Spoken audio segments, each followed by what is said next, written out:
آمدم تا ظلم و استبداد ظالم بشکنم. آمدم تا ظلم و استبداد ظالم بشکنم. بسم الله والحمد لله والصلاة والسلام على رسول الله صلى الله عليه وسلم. اللهم اشرح لي صدري ويسر لي أمري واحلل عقدة من لساني يفقه قولي. اما بعد، السلام علیکم و رحمت الله و برکاته. شنوندگان گرامی و دوستان ارجمند، این پیام ما را به دیگر برادران و خواهران گرامی رسانید تا آنها بهره برند، از عقیده اهل سنت با خبر شوند و شما از پاداش نیک محروم نشوید. درس امروزینه درسی 14 شرح کتاب اصول سیگانه. مؤلف کتاب رحمت الله علیه می فرماید که و تؤمن بالقدر خیره و شره، و ایمان بیاری سرنوشت القدر، سرنوشتی که عبارت است از نیکی و بدی. انسان باید ایمان بیارد و دلیل برای همین 6 رکن بخنی الله عز وجل که می فرماید لیس البر ان تولوا وجوهکم قبل المشرق والمغرب ولكن البر من آمن بالله واليوم الآخر والملائكة والكتاب والنبيين.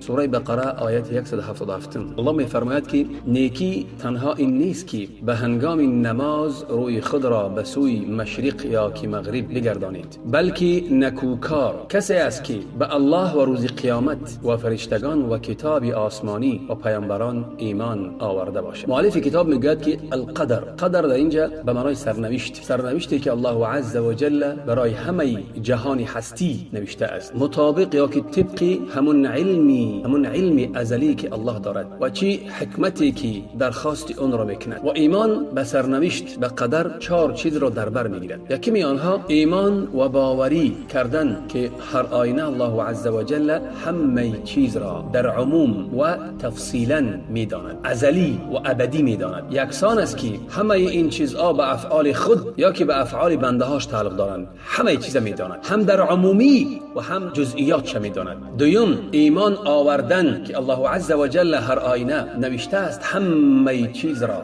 در لوح محفوظ. و درباره این دو امر الله عز و جل چی میگوید؟ الم تعلم ان الله یعلم ما فی السماء والارض ان ذلك في كتاب ان ذلك على الله يسير. سوره حج 70 آیت. الله میفرماید که آیا نمیدانی که الله آنچه را در زمین و آسمان است میداند، همه اینها در کتاب چون لوح محفوظ است ثبت شده است و این ثبت بر الله آسان است، یعنی ثبت کردن همه چیز به الله آسان است. جملتاً در عموم و همه چیز مفصلا در کتاب که به نام لوح محفوظ در نزد الله است نوشته شده است همه چیز. و چه خیلی در صحیح مسلم از عبدالله ابن عمرو ابن العاص رضی الله عنهما میفرماید که شنیدم پیامبر بزرگوار صلی الله علیه و سلم میفرماید، حدیث در صحیح ما مسلم است، الله عز و جل سرنوشت مخلوقات را نوشته کرده است پیش از آنی که آسمان ها و زمین را آفرد 50,000 سال پیش. پیغمبر میفرماید که الله 50,000 سال پیش پیش از آنی که آسمان و زمین آفرد 50,000 سال پیش نوشته است سرنوشت همه مخلوقان را. سوم ایمان آوردن که همه کائنات، همه جهان هستی نمی شود مگر بچی به خواست الله متعال، یعنی همه جهان هستی بچی است به اراده و خواهش الله است، یکسان است، همواره است که آن چیزی که تعلق دارد به فعل خودش یا که آن چیزی که تعلق دارد به چی است؟ به فعل مخلوقانش. همه این را به اراده و مشیت الله تعلق دارد، به خواست الله تعلق دارد. هیچ چیز نه از فعل خودش و نه از فعل مخلوقانش از دایره خواهش و اراده الله بیرون نیست. و الله عز و جل درباره اون چیزی که تعلق دارد به فعل خودش چیزی را که انجام میدهد الله میگه که و ربک یخلق ما یشاء و یختار. سوره قصص 68 آیه. الله میفرماید پروردگار تو هر چی را بخواهد می آفریند و هر کس را بخواهد برمیگزیند. باز الله عز و جل میفرماید و یفعل الله ما یشاء. سوره ابراهیم، چیزی را الله که میخواهد او را انجام میدهد. باز الله میفرماید که هو الذی یصورکم فی الارحام کیف یشاء. سوره آل عمران آیت 6. الله میفرماید که اوست که شما را در بچه‌دان مادران هر آنگونه که بخواهد شکل میبخشد. باز درباره آنچه که تعلق دارد به فعل مخلوقانش الله عز و جل میفرماید ولو شاء ربک ما فعلوه فذرهم وما یفترون. سوره انعام 112 آیت. الله میفرماید که و اگر پروردگارت میخواست چنین نمیکردند، پس آنان و آنچه را به دروغ به هم میبافند واگذار. در این آیات ها میبینیم که الله عز و جل در آن چه که انجام میدهد، فعل هایی که انجام میدهد، الله خود به اراده خود میکند، هیچ کس او را مجبور نمیسازد. و همین طور آن چه که تعلق دارد به افعال بنده ها الله عز و جل به خواهش و اراده و به خواست الله عز و جل میشود. هیچ چیز از خواست و اراده الله بیرون نیست، همشان از الله است. چهارم آن چه که ایمان به سرنوشت یا که به قدر اون رو در بر میگیرد، این چه است که همه کائنات، همه جهان هستی آفریدگارش الله است و آنها را، همه جهان هستی را، همه مخلوقات را الله عز و جل آفریده است به صفاتاشون، به ذاتشان و صفاتاشون و حرکاتاشون. همه اینا را الله آفریده است، همه به الله تعلق دارد. خیلی که الله عز و جل میفرماید الله خالق كل شيء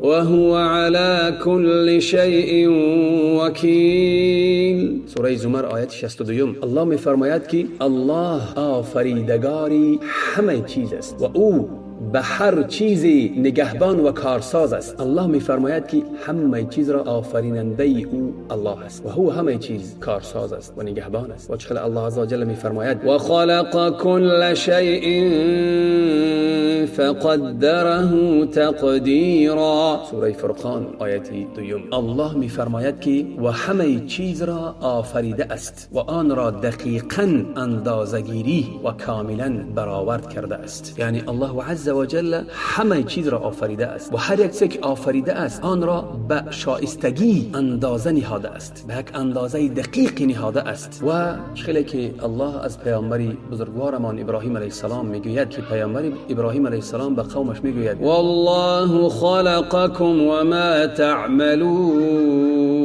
سوره صافات آیت 96. ابراهیم چی میگوید؟ والله خلقکم، الله شما را آفریده است و آن چه که شما انجام میدهید او را هم آفریده است. ای عملهاتان، خودتان و عملهاتان الله آفریده است. ایمان به سرنوشت که به قدر و آن چه که ما وصف آزی دادیم، این یگان مخالفت، یگان منافات نمیکند به آن چه که بنده هم خواهش و اراده خود را دارد در افعالش. یعنی بنده هم در افعالش اختیاری است و خواهش دارد و توانایی دارد به انجام دادن همون فعل های اختیاری که دارد بنده. یعنی بنده مجبور نیست در همه حالت، بنده هم اختیار دارد در انجام دادن عملهایش و به اون عملهایش توانایی دارد که آنها را انجام دهد. برای چی؟ برای آنکه شریعت و آنچه که واقعیت هست دلالت میکنن به چی؟ به اثبات کردن همین. اما از روی شریعت خیلی که الله عز و جل میگه درباره مشیت، درباره خواست انسان، الله چی میگه؟ فمن شاء اتخذ الى ربه مآبا. سوره نبأ عمه آیت 39. الله در اینجا چی میگه؟ میگه پس هر کس بخواهد راهی بازگشت به سوی پروردگارش در پیش گیرد. یعنی در اینجا الله اثبات میکند که بنده هم اختیار دارد راهی بازگشت خود را به سوی پروردگارش چی گیرد؟ در پیش گیرد. اختیار یعنی الله به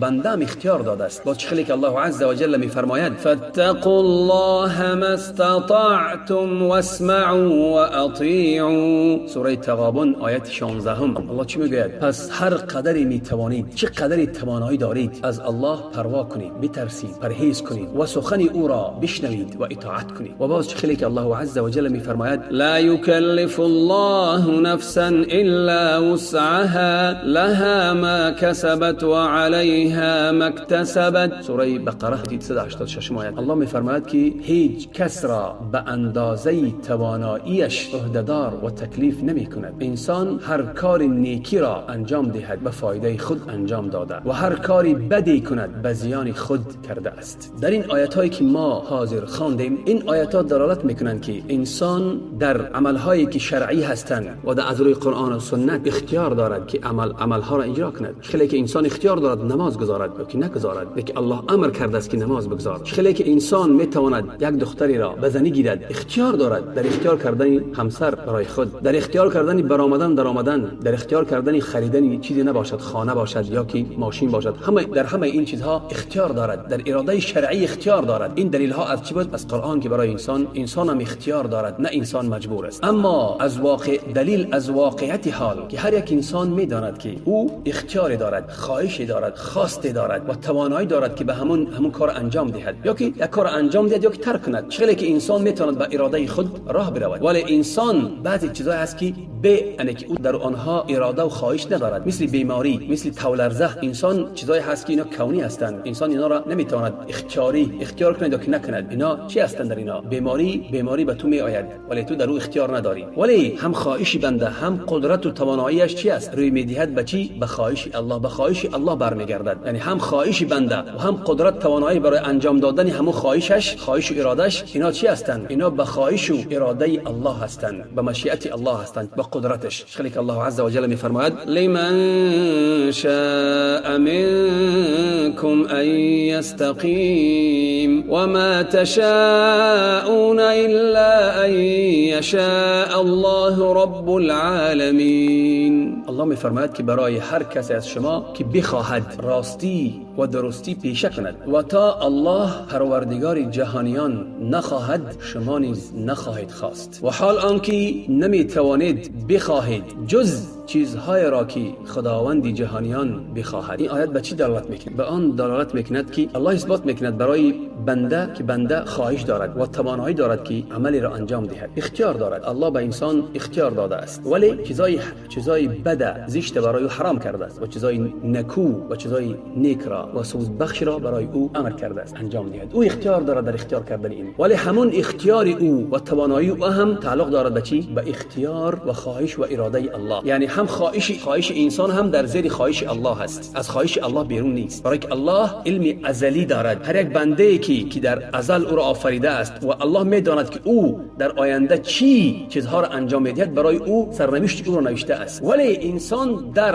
رفتار و کردار خود اختیار دارد. برای چی؟ برای که همه این کون، همه این هستی، جهان هستی دارایی الله است، مالکش الله است، و در همین جهان هستی در ملک الله چیزی نیست که به علم و به خواست الله بشود. همه چیز در همین جهان هستی همش علم الله و خواست و مشیت الله می شود. برای چی؟ برای که جهان هستی از آن اوست و او سرپرست و او سازنده و او آفریدنده همین جهان هستی است. هیچ چیز در همین جهان به رخصت و اراده و خواهش او نمی شود. ایمان به سرنوشت یا که ایمان به قضا و قدر انسان را حق نمی دهد، حقی که یا که نمی دهد برای حجت و دلیل که او ترک کند آن چیزی که الله برای واجب کرده است، ترک کند، یا که در گناه، یعنی که گناه ها را انجام دهد، آن چیزی که الله حرام کرده است آنها را انجام دهد. این به او بهانه نمی شود که بگوید که تقدیر من همین است، الله همین برای من نوشته است. ایمان به سرنوشت یا که به قضا و قدر به این دلالت نمی کند. به انسان حجت و دلیل نمی دهد که او این سخن بگوید که به همین سخن های باطل، به همین حجت های باطل او حجت یاری کند که من سرنوشت من نوشته شده است و این الله برای من نوشته است. این قول باطل است. برای چی باطل است؟ برای که الله عز و جل برای او اختیار داده است. همین قدری که الله اون سرنوشت او را در ازلی وقتی که میداند برای او نوشته است. انسان در آینده نمیداند که به چه اختیار میدهد. نه که انسان اختیار دارد در دنیا چرا اختیار کند، دزدی را اختیار کند یا که نه، اختیار دارد کشتن اختیار دارد، بکشد یا که نکشد، اختیار در اوست. الله کشتن حرام کرده، دزدی را حرام کرده است و سرزنش کرده است و برای او حد گذاشته است، عقوبت گذاشته است. تو اختیار داری کردن او را، این گناه ها را حرام کرده است و تو را امر کرده است به واجبات که واجبات ادا کنی. برای من الله عز و جل چی میفرماید؟ میگوید که سيقول الذين اشركوا لو شاء الله ما اشركنا ولا آباؤنا ولا حرمنا من شيء كذلك كذب الذين من قبلهم حتى ذاقوا بأسنا قل هل عندكم من علم فتخرجوه لنا إن تتبعون إلا الظن وإن أنتم إلا تخرصون. سوره انعام 148 آیه. الله میفرماید کسانی که برای الله شریک و همتا قرار دادند به زودی خواهند گفت اگر الله میخواست نه ما شرک میورزیدیم و نه پدرانمان و نه چیزی از حلال الله را خودسرانه حرام میکردیم. پس شرک و حرام ما مجبوری بوده نه اختیاری. کسانی که پیش از اینان بودند بر اساس همین عقیده باطل پیامبران را تکذیب کردند تا عذاب و انتقام ما را چشیدند. بگو آیا دلیل قاطع بر این موضوع دارید؟ پس به ما ارائه دهید. بگو آیا نزد شما علمی یا که دانشی استوار و منطقی هست بر عقیدتان که آن را برای ما آشکار کنید؟ شما فقط از پندارهای پوچ و بی اساس پیروی میکنید و تخمینهای نابجا میزنید. یعنی این معنای آن دارد که اگر که شما این حجت شما حقانی می بود، دلیل قاطع می داشتید، پس الله چرا شما را روز قیامت عذاب داد؟ برای این حجت و دلیل برهان بهانه‌ای که شما میبرید که اگر ما الله برای ما نمی-نوشت ما نمی‌کردیم، نه الله برای شما اختیار داد، ولی شما برای که این باطل و برای شرک ورزیتان بهانه و حجت میکوبید و دروغ میبافید. شما اختیار داشتید که به الله ایمان بیارید. الله برای شما اختیار داد. الله شرک را و کفر را و به آن کسی که شرک می‌ورزد و کفر می‌ورزد آن را سرزنش کرد و الله شرک را حرام کرد و امر کرد شما را ایمان بیارید، ولی شما خود خواستید شرک را و خود اختیار کردید. برای همین برای شما بهانه نیست. و همین طور دیگر الله عز و جل می‌فرماید که رسلا مبشرین و منذرین لئلا یکون للناس علی الله حجة بعد الرسل و کان الله عزیزا حکیما. سوره نساء آیت 165. الله می‌فرماید که پیامبرانی که مژده دهنده و بیم دهنده بودند تا پس از آمدن این پیامبران برای مردم در مقابل الله بهانه و حجتی باقی نماند و خداوند همواره شکست ناپذیر و حکیم است. الله در این آیت می‌فرماید که الله در این آیت میگوید که بعد آنی که الله عز و جل رسولان خود را فرستاد همچون مژده دهنده و همچون بیم دهنده، بعد آن برای یگان مشرک و یگان کافری دیگر عذر و حجت و بهانه‌ای نیست که نگویند که الله برای ما فرستاده یا پیامبری نفرستاد که ما را آگاهی دهد. دیگر برای آنها حجت و بهانه نیست. الله برای آنها رسولان و پیغمبران فرستاد تا آنها را دعوت کنند، ولی آنها را تکذیب کردند، آنها را پیروی نکردند. پس برای همین آنها به قضا و قدر دیگر بهانه نمیکنند که قضا و قدر ما بود. نمیگویند که یعنی که بهانه به چی؟ به تقدیر میکنند. دیگر بهانه به تقدیر نمییابند. برای آنها فرستاد که آنها را دعوت کنند، ولی آنها فرستاده های الله را تکذیب کردند و آنها را پیروی نکردند. برای همین باطل است آن حجت و بهانه‌ای که آنها میگویند. باز پیامبر بزرگوار صلی الله علیه و سلم در حدیث امام بخاری مسلم از علی ابن ابی طالب رضی الله عنه پیامبر بزرگوار صلی الله علیه و سلم میفرماد که هر یک از شما مگر که نوشته شده است جایگاه او در آتش یا که در بهشت. مرد از همان قوم گفت که ای پیامبر الله، خیلی به همین تقدیر خود گفت چی کنیم؟ متکیه کنیم، به همین تقدیر خود متکیه کنیم، یعنی که عمل نکنیم. پس پیغمبر چی گفت؟ پیغمبر گفت نه، اعملوا فكل میسر. پیغمبر چی گفت؟ نه، عمل کنید، عمل را ترک نکنید، عمل کنید. پس هر یک چیز میسر است، آسان است. پس الله پیغمبر چی خوند؟ فاما من اعطى واتقى. پس هر کسی که داد، نفقه داد، واتقى و چی از الله ترسی پرهیز کرد، یعنی که انسان باید عمل را قطع نکند و تکیه نکند به چی؟ به قدر، نه عمل کند. او نمیداند که برای او چی نوشته شده است، عمل کند او الله عز و جل برای او آسان میکند راه او را. و در لفظ دیگر امام مسلم میگه فکل میسر لما خلق له. پس هر یک چیز میسر است برای آن چیزی که الله برای او آفریده است. یعنی شاید که انسان نمیداند که برای او چی نوشته شده است، پس تکیه به قضا و قدر درست نیست. انسان باید عمل کند. الله گفته است که عمل نیک کن، این راه نیک است، این راه ایمان است، راه ایمان بگیر، ایمان بیار، عمل نیک کن و باقی به الله عز و جل الله خودش قضاوت میکند. پس پیغمبر امر کرد که عمل کنید و نهی کرد از چی؟ از تکیه کردن به قدر و بهانه کافتن که این قدری من است. نه، انسانی که عرق میخوری تو میگویی که من عرقخور هستم، من عرقخور نوشته است الله. نه برادر گرامی، تو میتونی که از پگاه عرق بس کنی، عرق نخوری. پس الله تو از چی نوشته است؟ از آن نفرانی که عرقخور نیستند، در دست خودت است. میتونی عرق بس کنی، برای الله امر کرده است که عرق حرام است، عرق بس کن. نماز خوان، تو نماز نمیخونی، تو میگی من از جمله آن الله جمله آن نوشته است که بینمازان. نه، تو نمیدانی که الله تو را از کدام جمله کدام نفران نوشته است. برخیز طهارت کن و نماز بخوان، پس تو را از جمله نمازخوانان نوشته است. آیا انسانی که تو میگویی که من گناه میکنم، پس گناه ترک کن، عملهای نیک کن، پس الله تو را از چی؟ از همون نفران نوشته است که عملهای نیک انجام میدهند. این بهانه نیست که هر کسی میگه من در این گناه هستم و بهانه کند به چی قضا و قدرش. نه، خیز الله امر کرده است، فرمان الله انجام بده. به نیکی چنگ زن، به کاری خیر چنگ زن، از کاری بد دوری جوی. پس تو از چی هستی؟ از چی نوشته میشوی؟ نفرانی که عمل نیک انجام میدهند. الله عز وجل امر کرد بنده را و نهی کرد. یعنی الله امر کرد به کارهای نیک، به واجبات، به فرضها، و نهی کرد از چی؟ از آن چیزی که حرام کرده است و امر کرد به آن چیزی که واجب کرده است. و انسان را الله عهده‌دار نکرد مگر به آن چیزی که او توانایی او را دارد، به آن چیزی که طاقت او را ندارد الله امرش نکرد. چخیلی که الله عز وجل میفرماید فاتقوا الله ما استطعتم، از الله بترسید، پروا کنید، پرهیز کنید چه قدری که توانایی دارید. باز الله عز وجل میگوید که لا یکلف الله نفسا الا وسعها. الله عز وجل انسان عهده‌دار نمیکند، یگان نفس عهده‌دار نمیکند مگر همون قدر و اندازه‌ای که او توانایی دارد. از توانایی او زیاد الله او را عهده‌دار نمیکند، او را مکلف نمیکند. اگر که بنده به انجام دادن یک فعل مجبور که میبد، پس او عهده‌دار بود که همون کار انجام دهد، از اون کار خلاصی ندارد تا انجام ندهد و این باطل است. الله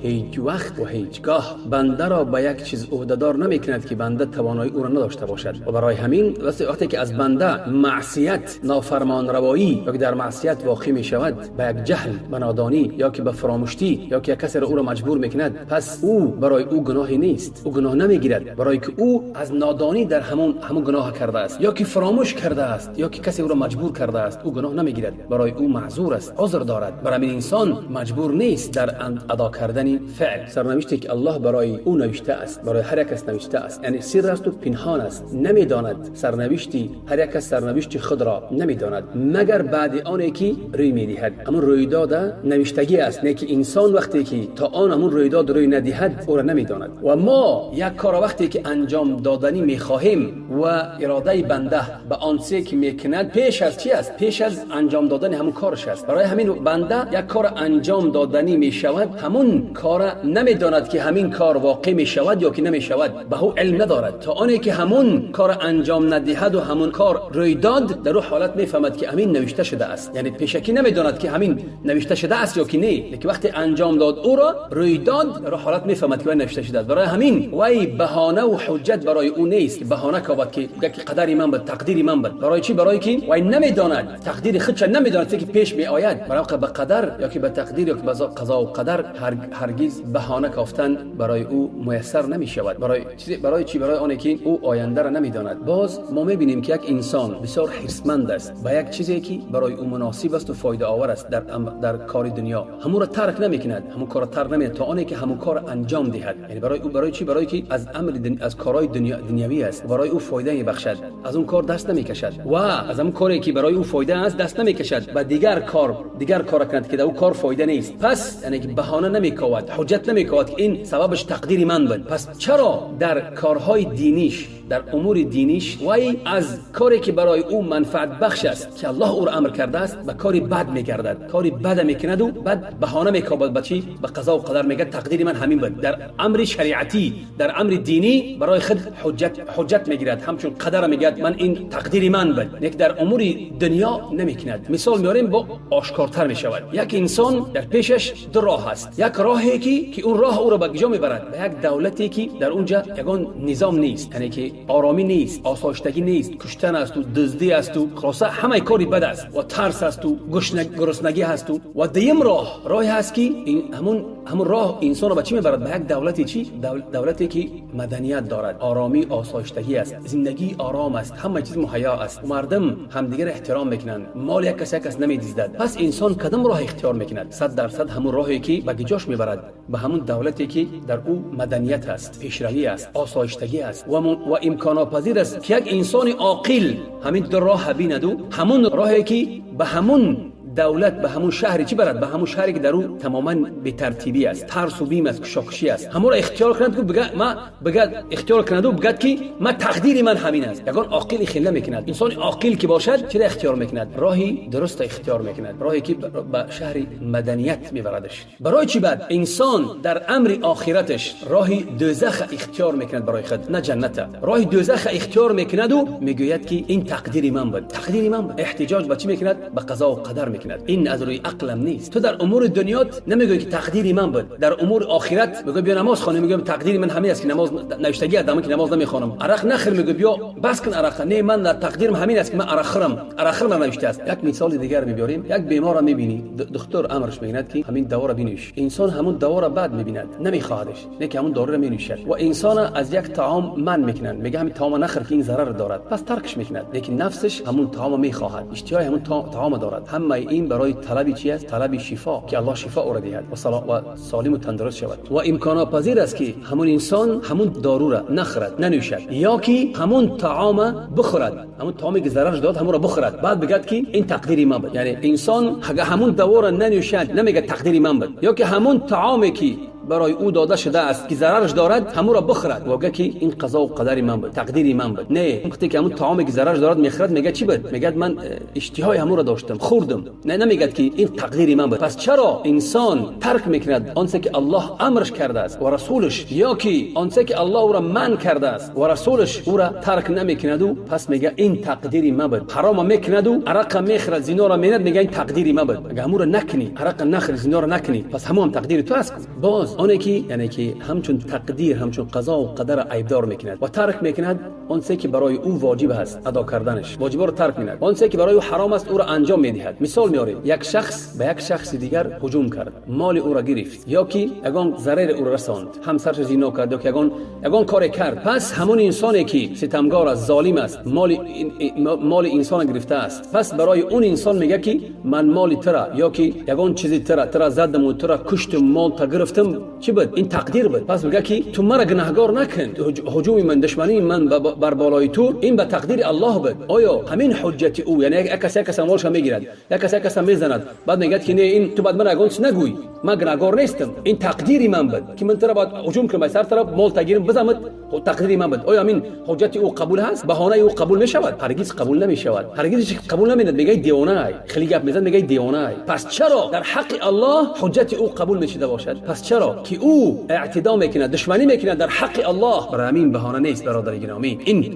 وابستگی به تو دارد. از الله که ترسیدی، امر او را انجام دادی، الله هرگز تو را ضایع نمیکند، هرگز الله تو را ستم و ظلم نمیکند برادر گرامی. و قصه از امیر المؤمنین عمر بن الخطاب، الله از او راضی باشد، و پیش او دزدی را آوردند که باید دست او بریده شود. پس عمر رضی الله عنه امر کرد که دست او را ببرند. پس دزد گفت باشه دقیقه ای امیر المؤمنان، هر آینه، یعنی این دزدی من به تقدیر الله بود، یعنی الله تقدیر من همین بود که من بدزدم، یعنی بهانه کافت بر گفت که تقدیر من، یعنی عیبدار کی را کرد؟ تقدیر خود را عیبدار کرد که یعنی الله برای من دزدی را نوشته است. پس امیر المؤمنان چه گفت؟ و ما هم دستی تو را به تقدیر الله میبریم. یعنی وقتی که بهانه کافت و عیبدار کرد تقدیر خود را، عمر گفت که ما هم دستی تو را به همون تقدیر الله میبریم. خلاصه این بود خلاصه درباره این. در درس آینده ایمان به قدر و ثمره های او را برای شما پیشکش میکنیم و از دعای نیک خود ما را فراموش نکنید. و السلام علیکم و رحمت الله و برکاته.